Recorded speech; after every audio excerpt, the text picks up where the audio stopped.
moderator for the session. Sophie currently working in IT service as a database administrator. She is activist in the community art. Sophie, you have the floor. Thank you so much. And I really appreciate, and I'm very honored and appreciative for the opportunity to moderate the heritage session. We have Professor Jindong Cai Lao Shi, and the world famous pipa player, Miss Gao Hong, and a dance, world-renowned dance choreographer and dance educator, Miss Shen Pei Lao Shi, with us today. All three of them have taken their time out of their very busy schedule to come to talk with us. The forum have invited those three distinguished and very successful and accomplished artists to talk with us because of their exceptional contributions to bring Chinese culture and make Chinese culture and Chinese American culture are part of the whole culture of America. And that's what we are here to celebrate.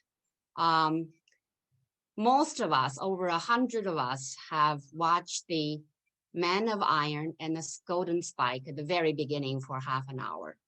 Now I will have Cai Lao Shi first speak of the three of them to talk a little bit more because of the time limit, the impact of working on that piece.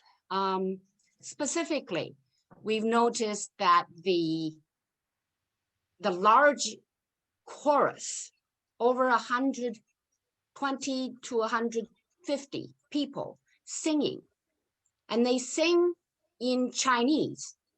And could you tell us, like, how many of these singers are actually Chinese? Hi, Sophie. Hi. See you again. And also, it's honor really to be on the panel with Gao Hong and Shen Pei. So it's if you have learned or watched part of this oratorio, you can see it's a pretty big scale. You know, we have an 80 people orchestra and about 150 or 200 people chorus. So this is a big collaboration. And what I intend to do in the beginning is involve with the community chorus. It's not only for the professional because the piece itself, you know, is talk about history. So I want more people to be involved. Then the story will be told. And so when we compose the piece, at the same time we start to mark or to put it away so that mark to the language that people can sing. And in this piece, we use English, Chinese, Cantonese, so that it's a different dialects or different languages. So what we did is to put them into the way American, basically everyone can pronounce it. And so we then either doesn't matter if you're singing, if you're American or you're Chinese or Cantonese, you always can sing. So that's actually very successful. And when we do this piece, we have a chorus from the East Coast, and then same time I have the organized chorus from the West. So the East Coast in New York performance, we have a chorus come from Yale University, from New Jersey, from New York. We in the chorus, and I went to different places to rehearse them throughout this couple months period. Then in the end, the last week, we combined them together in New York City. We perform and rehearse and perform together. And everyone is really want to participate. At the same time, we have a chorus in the Silicon Valley, symphonic chorus, and part of the Silicon Valley Symphony. And also we involve with 2 or 3 different kind of Chinese courses in the area. So total, we have 150 people on stage. You can see the performance on that. So that's during that period, I do back forth between East Coast and West Coast rehearsal. I think this is a very, very important undertaking, but also very important piece, you know, to really, and I'm really honored to be part of it. Yeah, I think our audience are deeply impressed, if not touched, by watching and listening that over 150 people sing in Chinese and a Chinese story. So what a way to, how could, you know, what a wonderful way for Chinese culture to become part of American culture. And that's what's becoming America in action for me. And you know, we're very grateful for this kind of a presentation. Just one more question. Please, Shen Laoshi and Gao Laoshi, please feel free to chime in, because I know you, all 3 of you have wanted to meet with each other during the rehearsal time, but didn't get a chance to do so. Just another question. That was there during the time of the rehearsal and working on this piece that really touched you, that from the reaction of the performers? And was there a difficult time you felt like, oh, this is very difficult, or you know, if a vignette and a story you could tell us? Yeah. Cai Laoshi, yeah. What touched me deeply is the history itself. You know, and if you think about it, 150 years ago, there are nearly 20,000 Chinese go over the ocean, come to America to help to build American railroad. So it's a of course you say this is a part of a Chinese story, but also important is the American story, and that's how American is gradually built up. You know, they come people from all over the world come to this land, and they can realize their dream, but same time they contribute to this country. So that's what we have today. And so this historical event reflect that, and also to recreate this historical event, the piece, the oratory itself, you know, when we start conceiving it until rehearse it and perform it, also it's the whole process is about people collaboration. And you know, in the beginning, for example, we engage Suwei and Zhou Long to write a piece. And Suwei had wrote this same subject 20 years before that, and in an opera. So when I asked him, he was so excited. He said, "This history need to be told. The story need to be told." So he entered the team. And then when I asked Zhou Long, you know, Zhou Long has a very busy schedule. But what I did, I invite him came to Stanford and meet with Gordon Chang, and myself, we discussed what we like to produce. And also I told him, we 2 of us drive the car onto the Sierra Mountains. We look at the railroad, you know, historical Chinese workers built. And then we went to the museum, and so we talked to the museum presenter, and he said we didn't have too much history present in the museum about the Chinese railroad workers. And then that really made Zhou Long to say, I want to write this piece. I want to make, you know, the story to be told. So, and every step of the way, when we create this piece, we get people's supportive, and response is just overwhelming. And that's including like my colleague in the New York area, and in the Bard College Conservatory Music, our orchestra, and so on. So that really it contribute to the whole success of this piece. And of course, originally we were thinking we premiere in New York City, then take the orchestra to the West Coast. We did and Stanford performance. This is almost like a recreation of this transcontinental. And but at the same time, we want to perform in China. Last year, we scheduled the piece to be performed in China's cities in April, but because of pandemic, we have to delay. But that plan's still on, and I hope we also can bring this piece to different American cities and to let more people to understand this history. Yeah, thank you so much. And we'll have to move on. But before I move on, I just want to mention 157 years ago, when the Chinese workers built the transcontinental railroad, you mentioned in your prelude, the building of the transcontinental railroad made United States one of the strongest country in the world.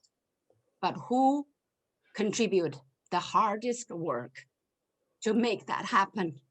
It's the workers from China who built the Great Wall. Definitely. We were. Sorry for my emotional. Definitely. But anyway. I feel that emotion too. It's especially when if you go to the mountain, you will really read the story. You find from Sacramento to Sierra Mountain to Nevada. That's the hardest part of this railroad to be built. It's really hard because you have to dig into the mountains. You have to, every day. Sometimes one day you only can go 1 foot, because those granite, those big stone and all. So there's 100,000 people died. Not only died of died accident or died of avalanche and died of starvation, and they yet they get the least paid compared to other workers that hired during that time. Thank you so much. Chen Xuan, is Congressman Philip here? Should we allow him to speak first, or can we move on with Ms. Gao Hong? If you are okay, we would like to start with the I do see him. Yes. Welcome, Congressman. Thank you, Sophie. I do apologize to Gao Lao Shi and Shen Lao Shi. Congressman Dean Philip, are you at DC right now? I'm in Washington, Sophie, but honored and grateful to be with all of you, and thank you for the invitation. Please, the floor is yours. Well, thank you. And Sophie, I want to thank you, and I just listened to your comments about the railroad, and I recognize it's such a grand opportunity to remind young people in our country about contributions of Asians, the Asian diaspora, and we have a lot of work to do, and I want to join you in exposing these beautiful parts of our history and some of the very difficult parts of our history, and I want to be your partner in that. So greetings, everybody. Honored by your invitation, and so thrilled to celebrate AAPI Heritage Month with all of you. Sorry, Congressman. I should let the folks know that you are the 3rd District Congress U.S. House Representative, and your district is Bloomington, Eden Prairie, Edina, Minnetonka, Maple Grove, Plymouth, and Wayzata, and most of our members are in those cities. Sorry to interrupt here, but the question, I think it's a great leadway.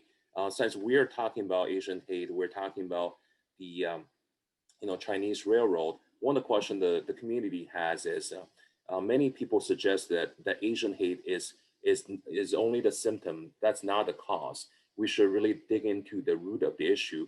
Part of the things people are talking about is, do you see its possibility to teach Asian American history in schools? We understand mostly that's a state issue, but can the federal government help in that regard?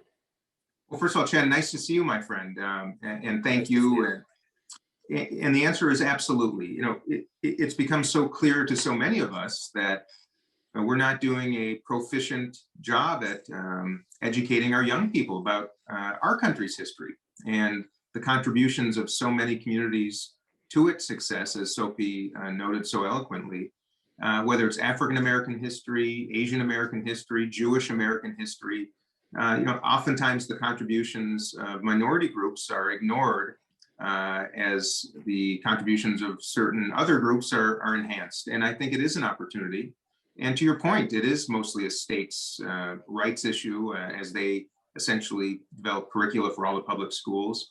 But it doesn't mean that the federal government doesn't play a role in setting standards and encouraging, promoting, and providing incentives. And we intend to do so. And if there's any silver lining to these very difficult days, and so many communities being the subject of hate and xenophobia and mean-spiritedness, it's that it brings us together. And as the grandchild of immigrants myself, who suffered terrible persecution in Minneapolis because they were Jewish in the 1940s, I can empathize.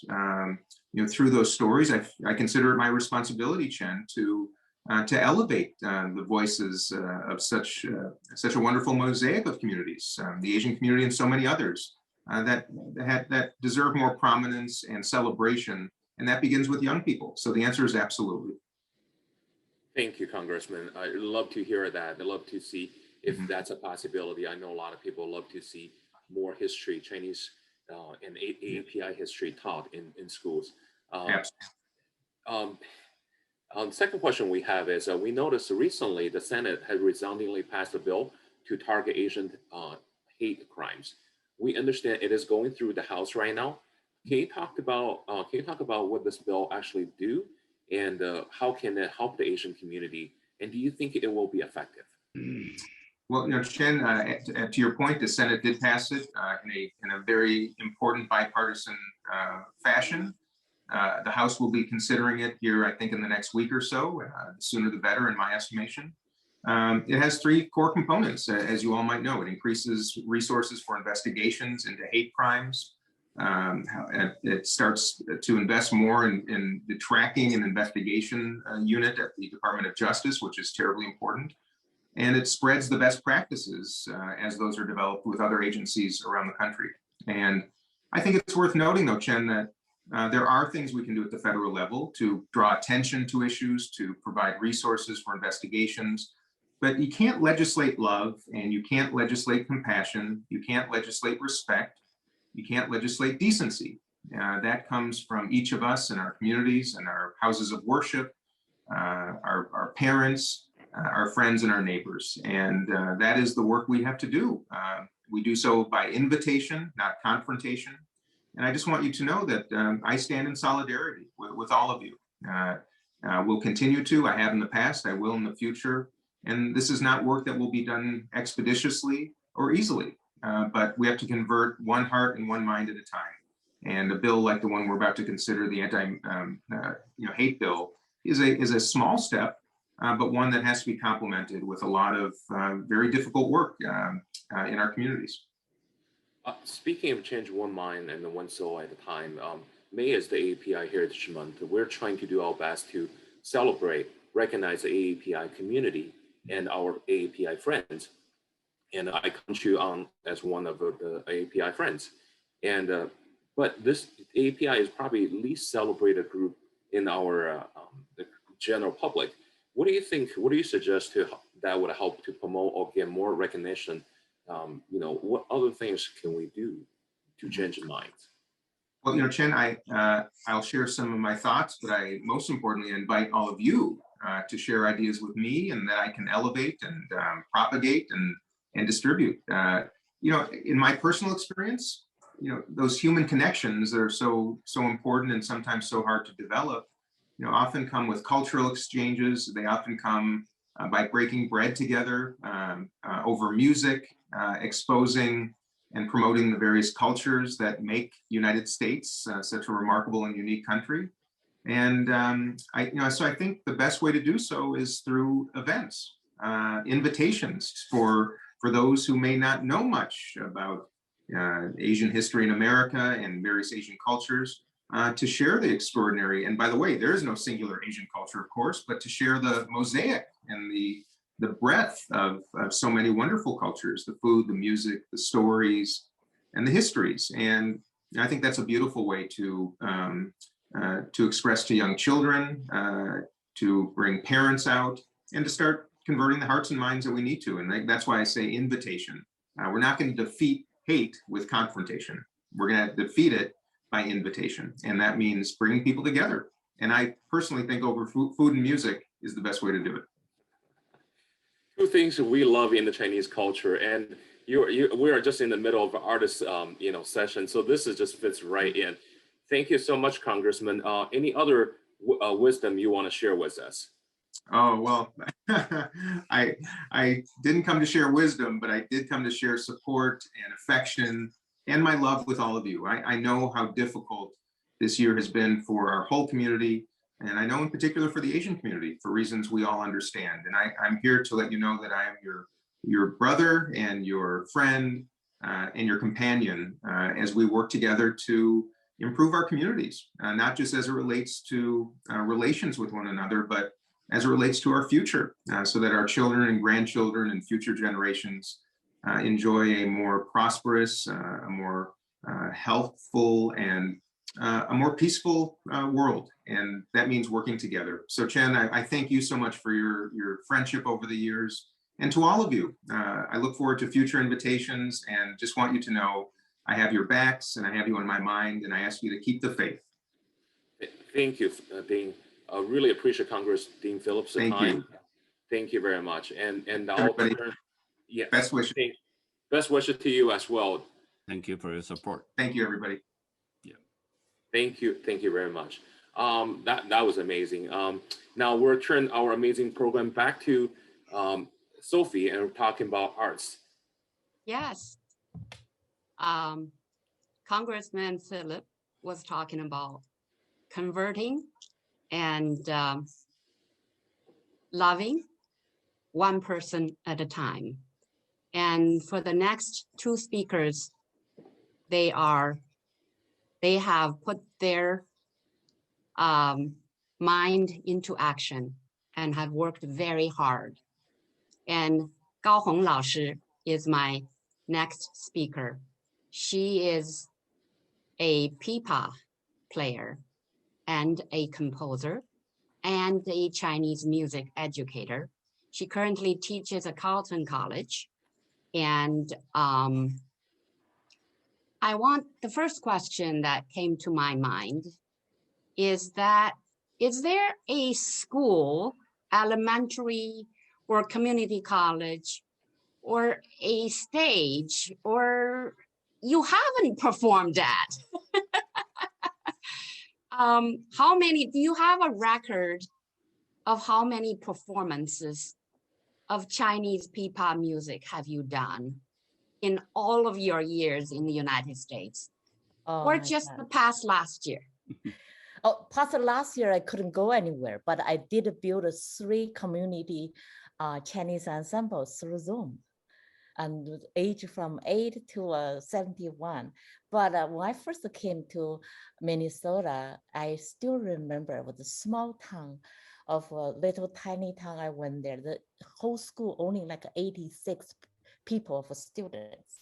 So after I played, about 1 week later, I got an entire 86 letters from the students. That was in 1994. I still remember, I still have that. One of the letters said, I want to grow up, play the pipa. I will never forget that letter. That really touched me in tears. So at that time, I started doing a lot of K-12 and college education. I even really cannot count. I have so many of them. Almost all of wherever I can go, and a lot of elementary students, some of them even kindergarten. So that's what I do. I think I have the passion for students. I just love singing. That's the reason I started building a Chinese music ensemble in my basement in 1994, and then later went to a McPhail Center for the Arts to open to all the big Yes, populations. yes, I was very impressed with all the work you have done, definitely from bottom up, as our engagement and challenge session have mentioned. Also, noticeably, to systematically install our culture into the American culture and arts. One thing you have done is at Carleton College, when the opportunity arose, Carleton became the first college where a college student in such a prominent university can study Chinese folk Chinese instrument as a major, and by doing so, receiving a Bachelor of Arts degree. I will not tap deep into that, but I just really think that effort is commendable, because now the students from the whole world can say, where can I learn Chinese instrument to get a bachelor degree? Oh, United States. But where in the United States? Carleton College. Yeah, we are just so very proud. But I know that's a long story, but with limited time, I want to just one last thing for you to talk about the numerous amounts of awards you have received from the Arts Board in the United States of America. Which one has made you most proud and excited about? Thank you so much for. So I just want to quickly just say, Carleton is it's not a Chinese instrument major, it's a music major.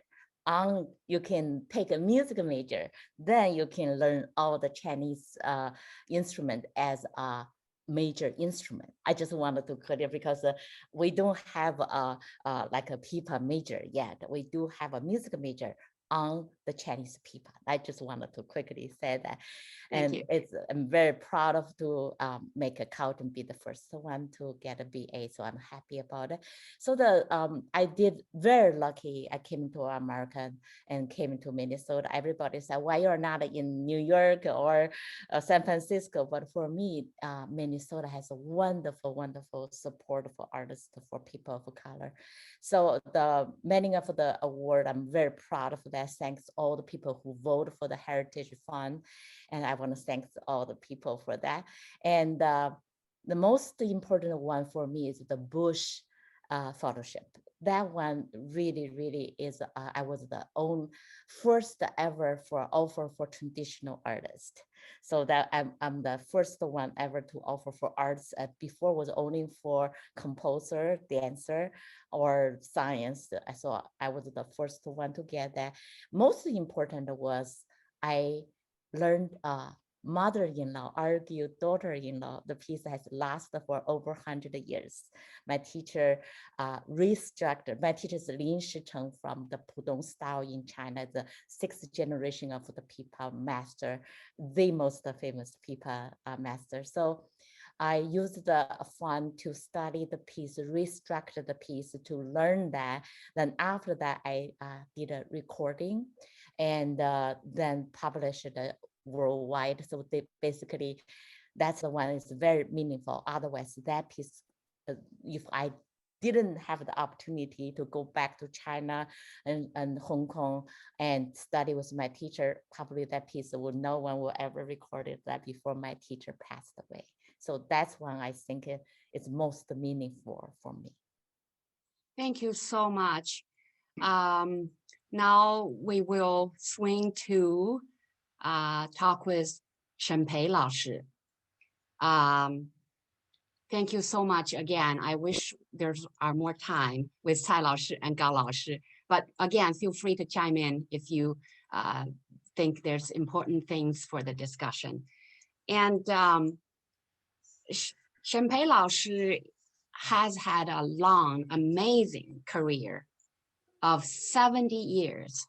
沈老师今年是沈老师从事舞蹈艺术70周年. He came to the United States after he's retired in China and started a new career. And she embarked on another life in the United States, promoting the Chinese dance and Chinese culture. I have so many questions and I want to ask Shen 老师, but I will just turn the floor to Shen 老师 to talk about what came to mind when we invited you to talk in this 文化传承的这个 session？ 我们请您来这个文化传承这个讨论这个论坛，来讲话的时候，您心里觉得希望给我们能讲什么？We will not have time to translate 沈老师's Chinese to English, but we will have a slide with a synopsis of her talk. And 沈老师，现在请您开始讲您的体会和经验。谢谢。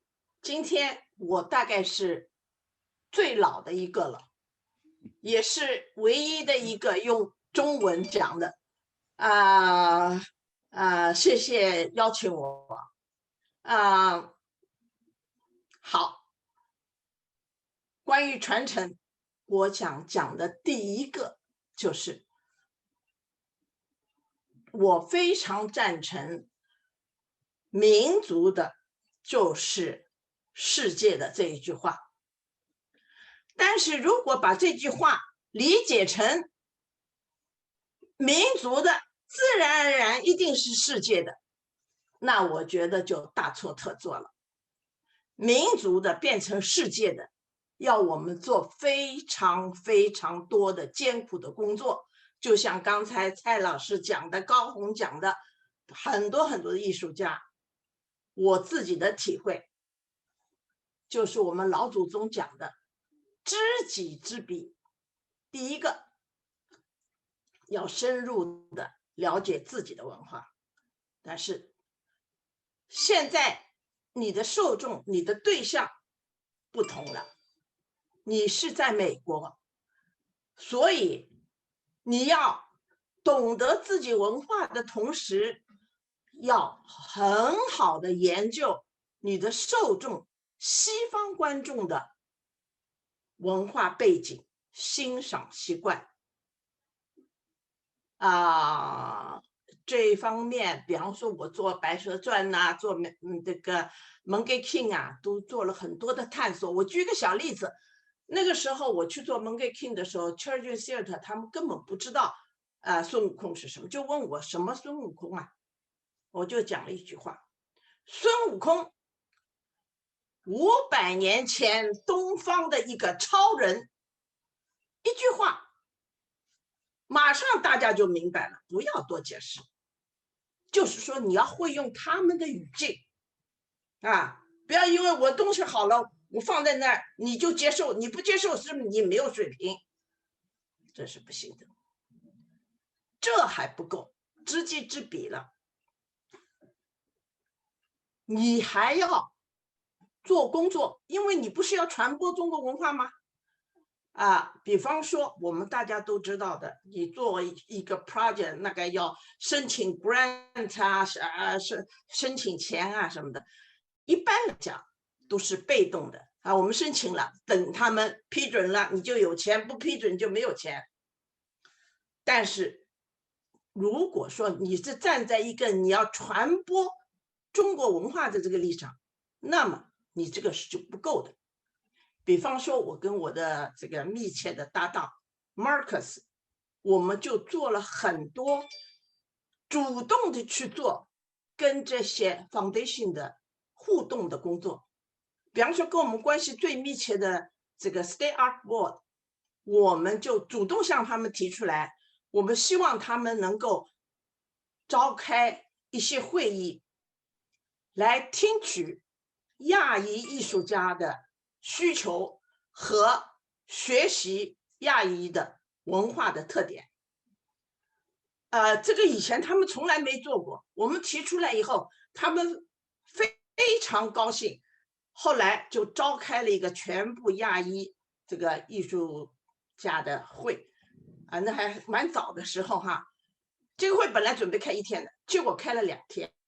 那个会上让我一个人就讲了1个多小时，介绍中国文化的美学特征。比方说就像上次我讲座的时候讲到的比方说我们的意象意境这种观念他们是没有的中国的诗意呀，等等，也介绍中国艺术家移民美国以后的情况，他们的水平。那一次讲话当中，我还就提到了高虹其中之一，介绍了很多我们的艺术家他们处境应该怎么样给他们支持。这次会开了整整2天，那个会我们花了时间，并没有因为那个会我们拿到具体什么钱，但是这个是传播中国文化。后来 Stay Up 的人，包括亚洲的艺术家，都非常的感谢我们。所以我觉得我们应该懂自己，懂别人，还要让别人懂我们。第二个我想讲的，我认为传统不是死的，传统是每一个时代的创新的基点。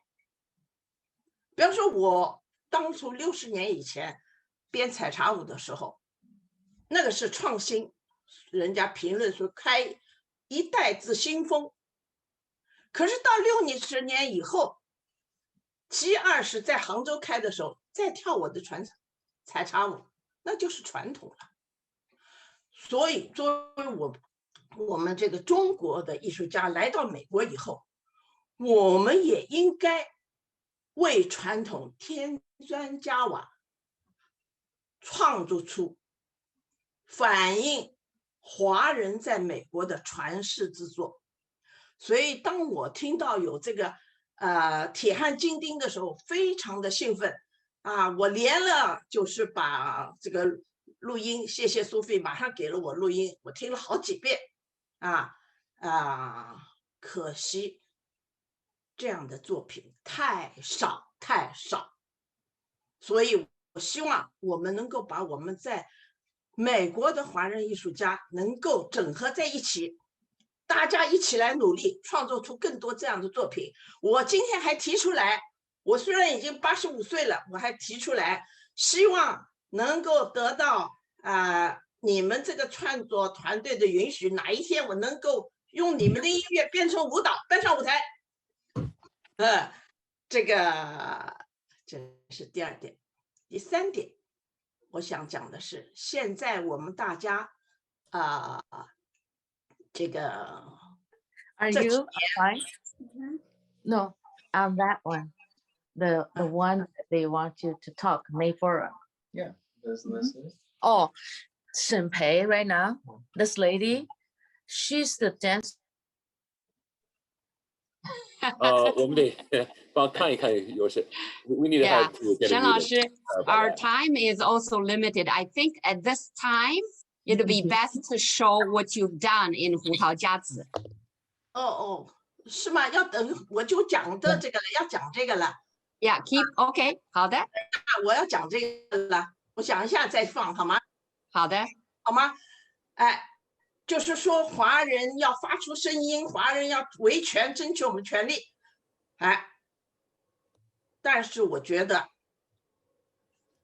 我们要维权，首先一个，我们每个人都应该在自己的领域发出我们的声音，讲好我们的故事，维权，这样我们总体上在政治上才发出的声音才是有力的，而不是建立在一个空洞的口号的基础上。我下面就要举这个例子，我想这个Nutcracker 大家都知道，著名的经典芭蕾舞剧这个每年这个这个 Christmas 都是要演的，里面柴可夫斯基音乐也好，舞蹈也好，美轮美奂，但是里面的 Chinese dance 丑陋不堪，所以我每一次演这个的时候，我就会愤怒的跟所有的这个人，包括我的这个主要是美国朋友，我会讲这个是侮辱我们中国人，这丑陋的形象。所以有一次我的一个朋友，他是一个芭蕾舞团的leader， 他就说你老是那么愤怒，那么你说这段应该怎么跳呢？要不今年你来编？我说我来编就我来编。结果那一年，报纸评论说，今年所有的胡桃夹子这一段 Tea Dance 是最棒的。好，现在我们就来看看它本来的所谓的中国舞和我准备编的。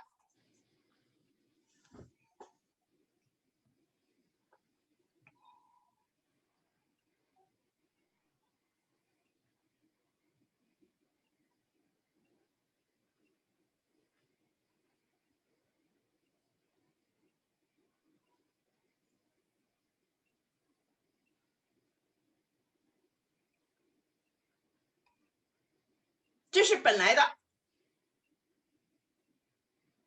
为什么没有声音？没有声音啊！东林可以把声音打开吗？对了，这还是莫斯科大剧院的，技巧是很高的，可是看看他那个形象。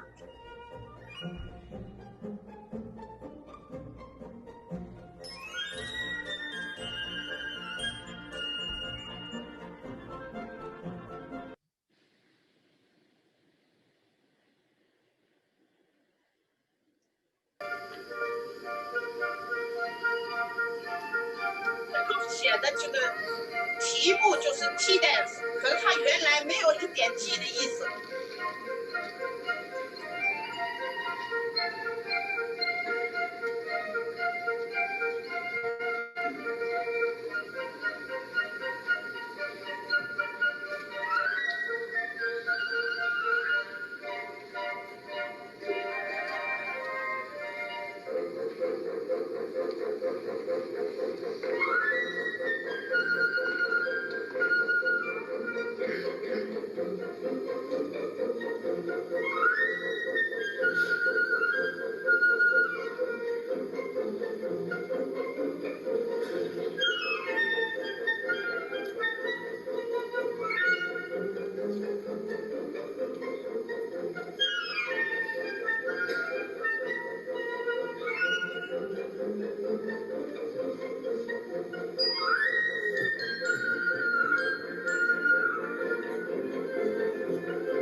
好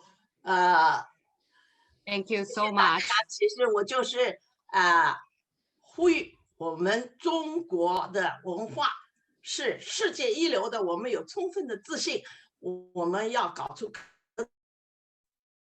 我们要发出我们的声音，讲好我们的故事。谢谢大家。I will finish with 沈老师的话. Now let's continue our session, our next session, and I will turn the floor back to our MC, Chen Xuan. Thank you, all of you. Thank you so much, Sophie. Really appreciate it. And thanks to all the speakers. It's a wonderful experience and wonderful show.